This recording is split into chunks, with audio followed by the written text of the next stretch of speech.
எல்லாருக்கும் வணக்கங்க. இன்னைக்கு நாம என்ன ஜியோ பொலிட்டிக்கல் தகவல் பார்க்க போறோம்னா, பாகிஸ்தானோட ராணுவ தலைமையகம் தாக்கப்பட்டதுக்கு இந்தியா தான் காரணம்னு பாகிஸ்தான் சொல்லியிருக்காங்க. அது சம்பந்தமான தகவல்களையும், அதுக்கப்புறம் பாகிஸ்தானோட 2 மாகாணங்களை ஆப்கானிஸ்தானோட தலிபான் ராணுவம் குண்டு வீசி தாக்கியிருக்காங்க. அதை பத்தி இந்த வீடியோவில் நம்ம டீட்டெயில்டா பார்க்கலாம் ஃப்ரெண்ட்ஸ். வீடியோக்குள்ள போறதுக்கு முன்னாடி நம்ம சேனலை சப்ஸ்கிரைப் பண்ணிக்கோங்க. இப்போ வாங்க ஃப்ரெண்ட்ஸ், நம்ம வீடியோக்குள்ள போலாம். ஒரு காலத்துல அண்ணன் தம்பி போல பழகிட்டு இருந்த பாகிஸ்தான் ஆப்கானிஸ்தான் நாடுங்க இப்ப எதிரும் புதிருமா கடந்த ஒரு 3 வருஷமா இருந்துட்டு இருக்கிறத நம்மளால பார்க்க முடியுதுங்க. ஆப்கானிஸ்தான் நாட்டோட மிக நீண்ட அளவுல எல்லையை பகிர்ந்துட்டு இருக்கிற பாகிஸ்தான் நாடு கடந்த 2 வருஷமா சில காரணங்களை சுட்டிக்காட்டி ஆப்கானிஸ்தான் நாட்டோட அப்பப்ப மோதல் போக்கில் ஈடுபட்டு வராங்க.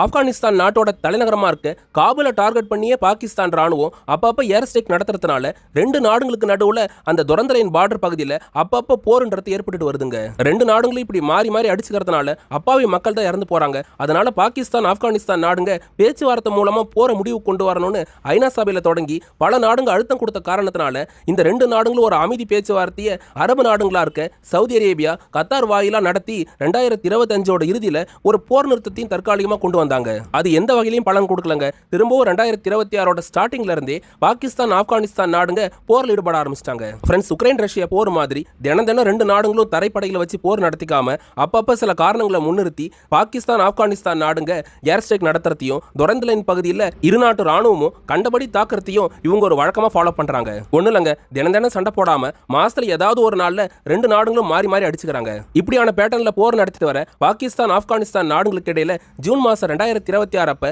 எந்த மாதிரியான பிரச்சனை ஏற்பட்டுச்சுன்னா, பாகிஸ்தானோட ராணுவ தலைமையகம் தாக்கப்பட்டதும் அங்க சில ராணுவ வீரர்கள் உயிரிழந்ததும் ஆப்கானிஸ்தானால தான் குற்றம் சாட்டின பாகிஸ்தான் அரசாங்கம் ஆப்கானிஸ்தானுக்கு எதிராக ஜூன் மாசம் திரும்பவும் சண்டையை தொடங்கிட்டாங்க. ஃபர்ஸ்ட் இந்த இன்சிடென்ட் என்னன்றத நம்ம டீடைல்டா பார்க்கலாம் ஃப்ரெண்ட்ஸ். நம்ம நாட்டில் எப்படி ராணுவத்துக்கு அடுத்ததா பாராமிலிட்டரி ஃபோர்சஸ் அழைக்கப்படுற துணை ராணுவ படை இருக்குதோ அப்படிதாங்க பாகிஸ்தான் நாட்டிலையும் துணை ராணுவம் செயல்பட்டு வருது.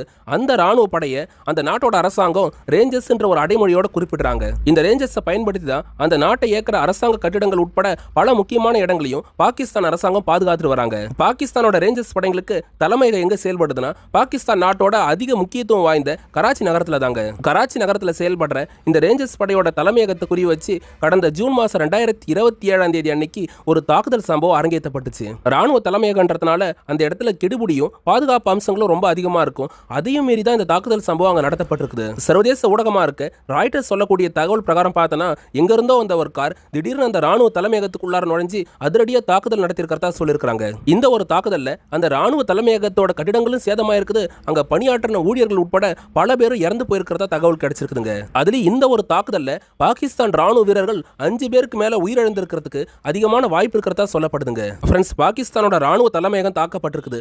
இது சம்பந்தமா அந்த நாட்டோட ராணுவ அமைச்சரா இருக்கிற கவாஜா ஆசிஃப் என்ன பேசியிருக்கிறாருன்னா, பாகிஸ்தானோட உள்நாட்டு பாதுகாப்புல ஈடுபட்டு வர ரேஞ்சர்ஸ் படைகளோட தலைமையகம் தாக்கப்பட்டது பயங்கரவாத செயல்னு எங்களுக்கு முதற்கட்ட விசாரணையில தெரிய வந்திருக்குது. அதுலயும் இந்த தாக்குதல் சம்பவம் யாரால நடத்தப்பட்டிருக்குதுன்னா, ஆப்கானிஸ்தான் மண்ணில இருந்து செயல்படுற தெஹ்ரீக் பாகிஸ்தான் தாலிபான்ஸோட துணை அங்கமா செயல்பட்டு வர ஜமாத் அல் அகார் என்ற படைகளால தான் இந்த தாக்குதல் சம்பவம் நடத்தப்பட்டிருக்குதுன்னு கவாஜா ஆசிஃப் பேசியிருக்கிறாருங்க. இந்த தாக்குதல் சம்பவம் எங்க நாட்டோட இறையாண்மை மேல தொடுக்கப்பட்ட நேரடி போராதான் நாங்க பாக்குறோம்னு கவாஜா ஆசிஃப் பேசியிருந்தாருங்க. இது மட்டும் இல்லாம இதுக்கான ஒரு பதிலடியை நாங்க நிச்சயமா ஆப்கானிஸ்தானுக்கு கொடுப்போம்னு பாகிஸ்தான் ராணுவ தரப்புல சொல்லப்படுதுங்க. ஜூன் 27, 2026 அன்னைக்கு நடந்த இந்த தாக்குதல் சம்பவத்துக்கு பதிலடி கொடுக்கறன்னு பாகிஸ்தான் ராணுவம் என்ன பண்ணிருந்தாங்கன்னா, ஆப்கானிஸ்தான் பாகிஸ்தானோட பார்டர் பகுதியா இருக்க துரந்தரைன் பார்டரை ஒட்டி இருக்கிற 3 மாவட்டங்களை குறி வச்சு பாகிஸ்தானோட விமானப்படை ஏர் ஸ்ட்ரைக்கிங்ல நடத்திருந்தாங்க. அந்த மாவட்டங்கள் எதுனா பக்தியா, பக்திகா, குனர் என்ற இந்த 3 மாவட்டங்களை குறி வச்சுதான் பாகிஸ்தான் ராணுவம் குண்டு வீசியிருந்தாங்க. பாகிஸ்தான் விமானப்படையால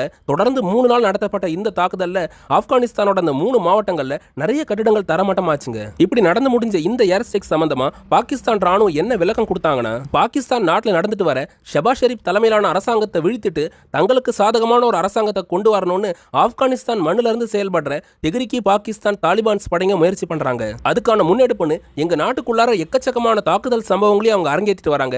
இப்போ அவங்க நடத்தின ரேஞ்சர்ஸ் அட்டாக்கு பதிலடியா தான் நாங்க இந்த மாதிரியான ஏர் ஸ்ட்ரைக் நடத்திருக்கிறோம்னு பாகிஸ்தான் ராணுவம் விளக்கம் கொடுத்திருக்காங்க. இப்படி புதுசா நாங்க நடத்திருக்கிற இந்த ஏர் ஸ்ட்ரைக்ல தெஹ்ரீக் பாகிஸ்தான் தாலிபான்ஸ் படைகளை சார்ந்த 40 பேருக்கு மேல இல்லாமக்கப்பட்டிருக்காங்க.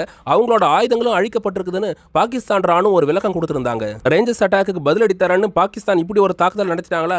இதுக்கு ஆப்கானிஸ்தான் தரப்புல இருந்து என்ன பதில் சொல்லப்பட்டுச்சுன்னா, பாகிஸ்தான் நாட்டுக்குள்ளார நடக்கிற நிறைய பயங்கரவாத சம்பவங்களுக்கு அந்த நாட்டோட அரசாங்கமும் ராணுவமும் தான் பொறுப்பேற்றுக்கணும். உள்நாட்டு பயங்கரவாதிகளால ஏற்படுற தாக்குதல் சம்பவங்களுக்கு அவங்க எங்களை கை காட்டி விட பாக்குறாங்க.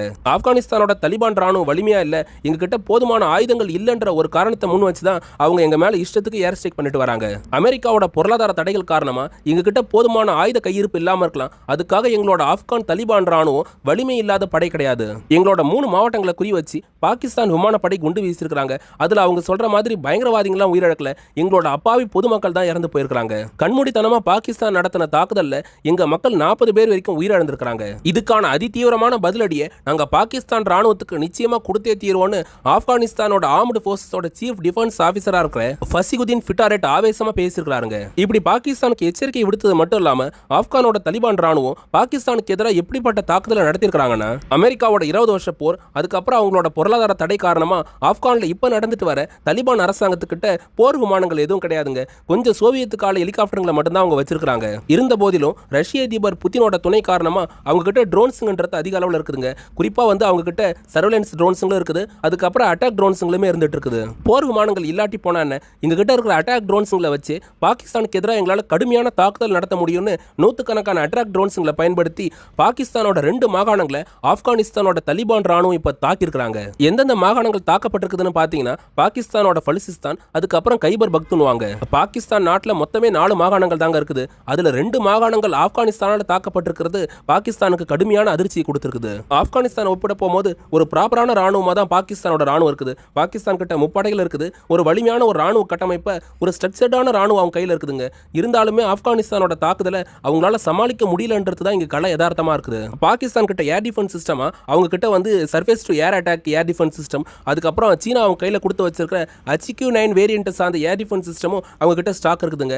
இருந்தாலும் இப்ப ஆப்கானிஸ்தான் ஏவன ட்ரோன்ஸுங்களை அவங்களால பெருசா தடுக்க முடியல. ஒரு சில அட்டாக் ட்ரோன்ஸுங்களை தடுத்திருந்தாலும் மிச்சம் இருக்கிற அட்டாக் ட்ரோன்ஸுங்க பாகிஸ்தானோட 2 மாகாணங்கள் இருக்கிற 10க்கு அதிகமான இலக்குகளை குறி வச்சு துல்லியமா அடிச்சிருக்குது. ஆப்கானோட தலிபான் ராணுவம் நடத்தின இந்த ஒரு தாக்குதல்ல பாகிஸ்தானோட சோல்ஜர்ஸ் உட்பட பயங்கரவாதிகளும் உயிரிழந்திருக்கிறதா குளோபல் மீடியாவா இருக்க V1 செய்தி வெளியிட்டிருக்காங்க. ஃப்ரெண்ட்ஸ், ஆப்கானோட தலிபான் படைங்க பாகிஸ்தானோட ராணுவ கட்டிடங்களை குறி வச்சு மட்டும் தாக்கலங்க, பாகிஸ்தானுக்குள்ளார செயல்படுற IS பயங்கரவாத அமைப்போட கூடாரங்களை குறி வச்சு தாக்குதல் நடத்தியிருக்கிறதா ஆப்கானோட ராணுவமே சொல்லியிருக்காங்க. அதுலயும் ஆப்கானோட ஃபாரின் மினிஸ்டரா இருக்க அமீர் கான் முக்தாக்கி இந்த பதிலடி தாக்குதல் சம்பந்தமா என்ன விஷயங்களை பேசியிருக்கிறாருன்னா, எங்க நாட்டுக்குள்ளார அத்துமீறி ஏர் ஸ்ட்ரைக் பண்ணி அப்பாவி பொதுமக்கள் உயிரிழக்க காரணமா இருக்கிற பாகிஸ்தான் ராணுவத்தை குறி வச்சு நாங்க தாக்குதல் நடத்தியிருக்கோம். அது மட்டும் இல்லாம பாகிஸ்தான் ராணுவத்தை தூண்டி விட்டுட்டு இருக்கிற IS பயங்கரவாத அமைப்போட ஆட்களை குறி வச்சும் நாங்க துல்லியமான தாக்குதல் இப்ப நடத்திருக்கிறோம். இதுல பாகிஸ்தானோட 2 மாகாணங்களை செயல்பட்டு வர 40க்கு அதிகமான பயங்கரவாதிங்க எங்களோட துல்லியமான அட்டாக்ல இல்லாமக்கப்பட்டிருக்காங்க. இனியும் பாகிஸ்தான் ராணுவத்துக்கு எங்களால கருணெல்லாம் காட்ட முடியாதுன்னு ஆப்கானோட ஃபாரின் மினிஸ்டரா இருக்க அமீர் கான் முக்தாக்கி பேசியிருக்காருங்க. இந்த மாதிரி 2 நாடுகளும் மாறி மாறி தாக்கிட்டு இருக்கிறதுனால அந்த பாகிஸ்தான் ஆப்கானிஸ்தானோட எல்லை பகுதியா இருக்க துரந்தலைன் பார்டர்ல ஒரு அசாதாரண சூழ்நிலை ஏற்பட்டிருக்குதுங்க. பாகிஸ்தான் ஆப்கானிஸ்தானுக்கு இடையில 2000 கிலோமீட்டர் வரைக்கும் பார்டர் பகுதியா இருக்க இந்த துரந்தலைன் பார்டர் பகுதியில பொதுமக்கள் இங்கிருந்து அங்க போவாங்க, அங்கிருந்து இந்தாண்ட வருவாங்க. ஒரு வழக்கமான வியாபாரம்ன்றது அந்த ஒரு பகுதியில் நடந்துட்டு வருங்க. இருந்தாலும் அங்க பாதுகாப்பு பணியிலையும் 2 நாட்டோட அரசாங்கம் ஈடுபட்டு வந்தாங்க. இப்ப கடந்த சில மாதங்களா பாகிஸ்தான் ஏர் ஸ்ட்ரைக் பண்றதும் அதுக்கு பதிலடியா ஆப்கானோட தாலிபான் படைங்க ட்ரோன் அட்டாக் பண்ற மாதிரியான காரியத்தில் ஈடுபடுறதுனால அந்த துரந்தலைன் பார்டர்ல ஒரு அசாதாரண சூழ்நிலை ஏற்பட்டு போர் பதற்றம் அதிகமாயிடுச்சு. இப்ப கரண்ட் சிச்சுவேஷன் பிரகாரம் ஜூலை 3, 2026 இருந்து அந்த துரந்தலைன் பார்டர் பகுதியில் பாகிஸ்தான் ஆப்கானிஸ்தான் ராணுவங்கள் மாறி மாறி கிராஸ் பார்டர் ஃபயரிங்ல ஈடுபட்டு வரதாவும் தகவல் கிடைச்சிருக்குதுங்க.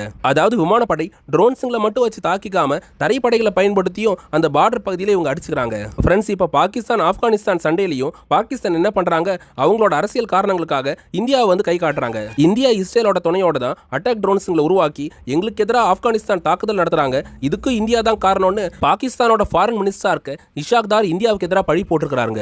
இதுக்கு இந்தியாவோட ஃபாரின் அஃபேர்ஸ் மினிஸ்ட்ரியோட ஸ்போக் பர்சனா இருக்க ரந்தீப் ஜெய்ஸ்வால் என்ன பேசியிருக்காருன்னா, பயங்கரவாதத்தை வளர்த்தெடுக்கிற நாடா இருக்கிற பாகிஸ்தான் அதுக்கான விலையை கொடுக்குறாங்க, அவங்க அதுக்கு இந்தியாவை கை காட்டுறதுல எந்த நியாயமும் கிடையாதுன்னு ரந்தீப் ஜெய்ஸ்வால் பாகிஸ்தானுக்கு பதிலடி கொடுத்திருக்காங்க. பாகிஸ்தான் ஆப்கானிஸ்தான் போற பத்தி நீங்க என்ன நினைக்கிறீங்கன்றத கமெண்ட்ல பதிவு பண்ணுங்க. இதோட இந்த வீடியோவை முடிச்சுக்கிறேங்க. இந்த மாதிரி நிறைய ஜியோ பொலிட்டிக்கல் தகவல்களை தெரிஞ்சுக்க நம்ம சேனலை சப்ஸ்கிரைப் பண்ணிக்கோங்க, தொடர்ந்து சப்போர்ட் பண்ணுங்க. எங்களுக்கு சில நண்பர்கள் யூடியூபோட சூப்பர் தேங்க்ஸ் ஆப்ஷன் பக்கத்துல நாங்க கொடுத்திருக்கிற QR கோடை பயன்படுத்தி ஹெல்ப் பண்றாங்க. நீங்களும் எங்களுக்கு உதவ நினைச்சீங்கன்னா இந்த வழிகளை பயன்படுத்தி உதவலாம். ஃப்ரெண்ட்ஸ், TNPC UPSC அரசு தேர்வுகளுக்கு ஏற்ற சில புத்தகங்களை நாங்க டேக்டு ப்ராடக்ட்ஸா கொடுத்திருக்கோம், அதையும் போய் செக் பண்ணி பாருங்க. வல்லரசு நாடுகள் போர்களை அடியோட கைவிட்டுட்டு மக்களுக்கான அடிப்படை தேவையா இருக்க கல்வி, உணவு, மருத்துவத்துக்கு முக்கியத்துவம் கொடுக்கணுங்க. அடுத்து ஒரு டீடைல்டு டிஃபென்ஸ் ஜியோ பொலிட்டிக்கல் தகவலோட நாளைக்கு உங்களை சந்திக்கிறேன். அது வரைக்கும் உங்ககிட்ட இருந்து விடை பெறுவது ஆல் இன் தமிழ்.